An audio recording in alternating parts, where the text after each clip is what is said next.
What is going on, everybody? I am back today to talk about a film that was released directly onto HBO Max. And the reason why I was interested in watching this film is because it was based on a book by author John Green. And when I was in high school, I loved John Green's books. I thought John had a way of writing that felt very deeply personal, especially in my youth. There was just this way that he wrote that I feel like it was so easy to attach on to characters.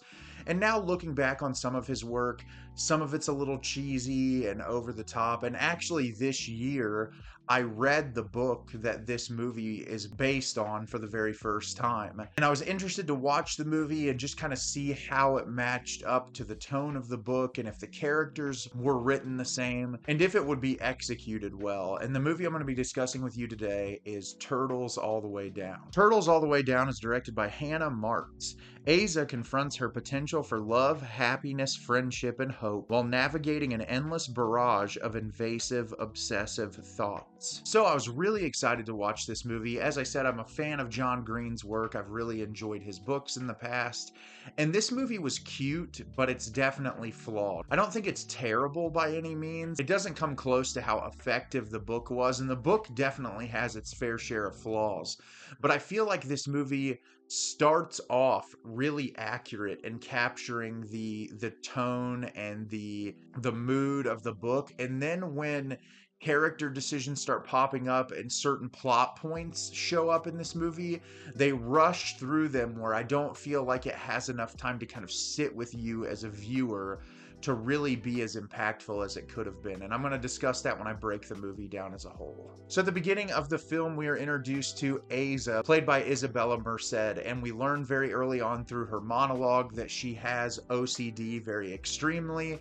She constantly believes that she is going to be infected with diseases, and she has a really hard time just navigating normal day-to-day life. And we learn early on in the film that her father has passed away. She lives at home with her mother, and her best friend is Daisy, played by Cree Sakino. The two of them spend all of their time together at school. They constantly go out to eat together at Applebee's, and you can tell they're very supportive of one another. They're spending some time together early on, and they see through a news report that this very wealthy man in their community has disappeared, and they're looking for a reward for finding him because he's in all this legal trouble, and they think that he's trying to flee because of the legal trouble that he's involved in. And Daisy makes a comment to Asa about the fact that Asa spent a bunch of time with this millionaire's son, Davis, played by Felix Millard, and she says, hey, let's go to the house, let's go talk to him, see if we can find any clues so that we can try to bring in this reward. So the entirety of the film, Asa and Daisy go visit Davis, and Asa seemingly starts to have feelings for Davis. So there's the relationship between the two of them while these two friends try to hunt down this millionaire so that they can try to get this reward money. So as I said, I thought this movie was cute, but it's incredibly flawed. And I think that the flaws of the movie exist because they have a really hard time including all of the elements of the book that create internal struggle for the characters or throw a wrench into their relationships. It makes the film a lot less effective than the book. I do want to start by saying I think Isabela Merced that plays Asa does a really fantastic job. I think she captures the character really well.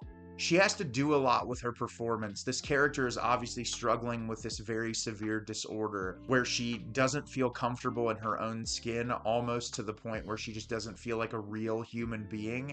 And I think the way John writes that in the book and the way that it translates into the movie is incredibly effective, especially with a lot of cutaways and editing choices that they make. It's very easy for you to put yourself in this character's situation and to see the struggles that they're dealing with. The rest of the cast of characters in the movie all do a pretty decent job. Some of them are a little weaker than others, and especially in a couple of the monologue sequences in this movie, they come across as a little corny. It doesn't work necessarily as well, and it is young adult, but I've read and watched plenty of young adult content in my life, and there's a way to do it where it doesn't come across as extremely hammy or cheesy or corny, and this just doesn't really work that way for the entirety of the runtime of the film. The cinematography is fine. There's nothing really exceptional about any of the editing or the framing choices. It's kind of shot like a made-for-TV movie with a little bit higher of a budget, honestly. That's okay for this movie. It doesn't need to be remarkably shot or anything, especially for how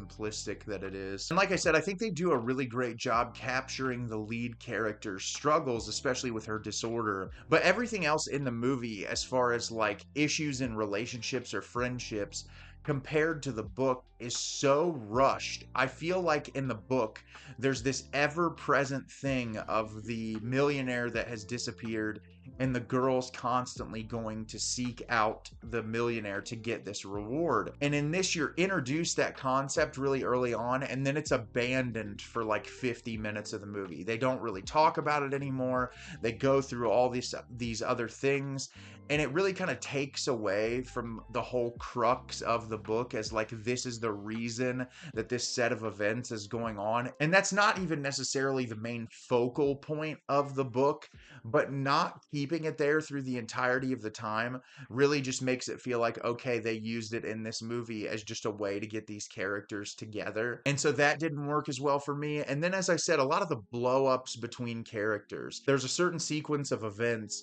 between Asa and Daisy that causes some tension in their friendship. And in this movie, it's literally thrown in about the last 25 minutes of the movie, where it really feels like it just comes out of nowhere. And in the book, it's slowly kind of introduced to you. And in the way they do it, it's really natural. And it gives you a lot of time as the reader to sit with it and have it impact you in a very emotional way. Where in the movie, it's just like, okay, there needs to be some kind of conflict here. And also, Daisy's intentions for some of the things that she does don't make a lot of sense. And they're not really empathetic or understanding of a person with a severe mental health condition. And as I'm reading that, I'm like, okay, they're high school kids. There's a chance that this could happen, but it also feels incredibly mean and unthoughtful. And I don't know, reading it in the book, it didn't necessarily sit well with me either, but in the movie, it kind of was even worse, just like in the approach to the conflict. And so that doesn't really work for me. There's a blow up between Asa and her mom, and it feels just kind of like it comes out of nowhere to have some level of conflict to get you to the end of the movie. And then the relationship between Davis and Asa is really the main crux of the book. And their relationship here just really isn't anything all that special. I feel like there were a lot more moments in the book that kind of showed the sparks of their chemistry. And the chemistry between these two actors in this movie just really isn't all that great. I didn't really feel much from that. I feel like the biggest takeaway I got from this movie was Asa's own kind of like self-discovery and fight through her mental health disorder. And that was the most powerful part of the movie for me. And I think there's a lot about that that works when she's in moments of solitude or things that she experiences and how she has to grow through making mistakes. I like all that part of the movie, but I think all of the exterior conflict between other characters just doesn't work as well as the director probably wanted it to, and it's definitely nowhere near as effective as the original source material. And this is by no means the worst movie ever made or anything. It's not terrible. I just kept sitting there thinking I'd much rather be reading the book again than watching this movie. And yeah, if you're a fan of John Green, it's worth it to watch just to kind of see how it translated into film form.